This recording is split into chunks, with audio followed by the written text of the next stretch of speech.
ሰላም እንኳን ደህና መጣችሁ። በዛሬው ትምህርታችን ኤ አን እና ዘን በ5 ደቂቃ ውስጥ እንዴት መጠቀም እንደሚቻል እንማር። እነዚህ ሶስት ትናንሽ ቃላት አርቲክልስ ይባላሉ። ቀላል ሊመስሉ ይችላሉ፣ ነገር ግን ብዙ የእንግሊዝኛ ተማሪዎች በእነዚህ ላይ ስህተት ስለሚሰሩ በዚህ ትምህርት መጨረሻ ላይ እያንዳንዱን መቼ መጠቀም እንዳለብንና እንዴት መጠቀም እንዳለብን አብረን እንማራለን ማለት ነው። ሁለት አይነት አርቲክሎች አሉ። ኤ እና አን ኢንዲፊኒት አርቲክልስ እንላቸዋለን። ኢንዲፊኒት አርቲክልስ ማለት ከስም በፊት ገብተው አንድን ስም ግልጽ ባልሆነ መንገድ ወይም ጀነራል በሆነ መንገድ የሚገልጹልን አርቲክሎች ናቸው። ለምሳሌ አሁን በአማርኛ ሰው ብል የትኛውን ሰው እንደሆነ አልገልጽም። ከበደ ሊሆን ይችላል፣ አበበ ሊሆን ይችላል። ሰውነቱን ግን እገልጻለሁኝ። እንደዚህ አይነት አርቲክሎች ኢንዲፊኒት አርቲክልስ እንላቸዋለን። በተቃራኒ መንገድ ዘን ደግሞ ዴፊኒት አርቲክል እንለዋለን። ዴፊኒት አርቲክል ማለት ከስም በፊት እየገቡ አንድን ስም ግልጽ በሆነ መንገድ የሚገልጹልን አርቲክሎች ናቸው። ይህ ደግሞ በአማርኛ ለምሳሌ ሰውየው ብል ው የምትለው ቅጥያ ሰውየውን ግልጽ ስለምታደርግልን፣ በእንግሊዝኛ ይህ ደግሞ ዘ ብለን እንጠቀማለን። እሺ ሰፋ ባለ መንገድ ሁሉንም አንድ በአንድ እንመልከት።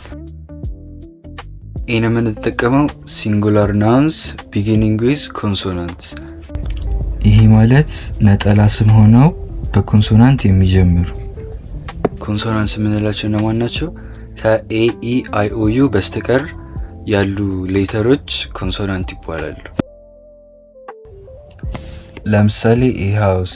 አሁን ኤ ሃውስ በምንልበት ጊዜ ወይም ቤት በምንልበት ጊዜ የትኛው ቤት እንደሆነ አናውቅም፣ ቤት መሆኑን ብቻ ነው የምናውቀው። ሌላው ደግሞ ኤ ፐርሰን፣ ቅድም እንዳልነው ሰው በምንልበት ጊዜ የትኛው ሰው እንደሆነ አይገልጽልንም። ሌላ ምሳሌ ኤ ዶግ፣ ውሻ ብንል የትኛው ውሻ እንደሆነ አናውቅም፣ ውሻ መሆኑን ግን እናውቃለን። ኤ ካር ብንል ደግሞ የተለያየ መኪና ሊሆን ይችላል፣ አናውቅም፣ መኪና መሆኑን ግን እናውቃለን። በእነዚህ አይነት ጊዜ ኤን እንጠቀማለን።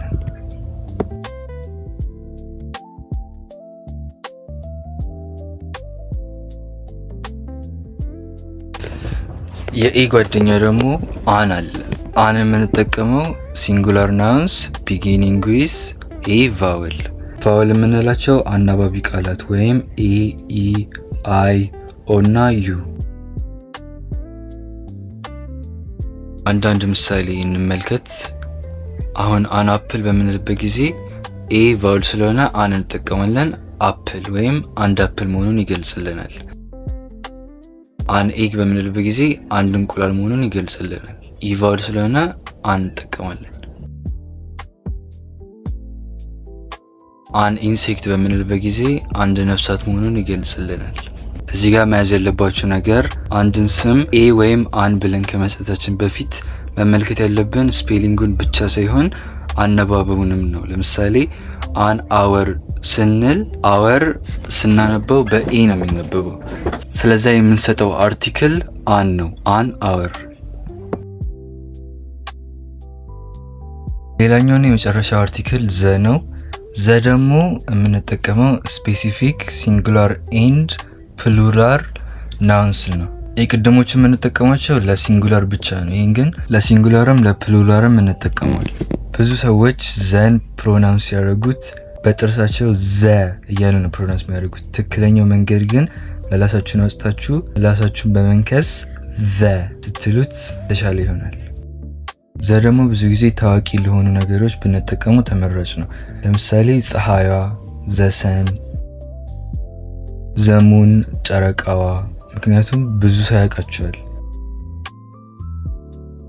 ወይ ደግሞ ዘማን፣ ሰውየው ብንል የሚታወቅ ሰው ለመጠቆም እንጠቀማለን። ዘ ፕሬዚደንት ብንል ደግሞ ፕሬዚዳንቱ፣ ብዙ ሰው የሚያውቀው ነገር ሲሆን ዘን ብንጠቀም ተመራጭ ነው። ሌላችሁ የምፈልገው ነገር እንግሊዝኛ በአንድ ትምህርት የሚለመድ ነገር ሳይሆን በተደጋጋሚ በብዙ ቁጥር ባነበብንና ባዳመጥን ቁጥር እንደዚህ አይነት ነገሮች በተፈጥሯዊ መንገድ ይገቡናል። ይህን ትምህርት ስለተከታተላችሁኝ አመሰግናለሁ። በቀጣይ ቪዲዮ ደግሞ እንደዚህ አይነት ጠቃሚ የእንግሊዝኛ ርዕስ ይዤላችሁ ቀርባለሁ።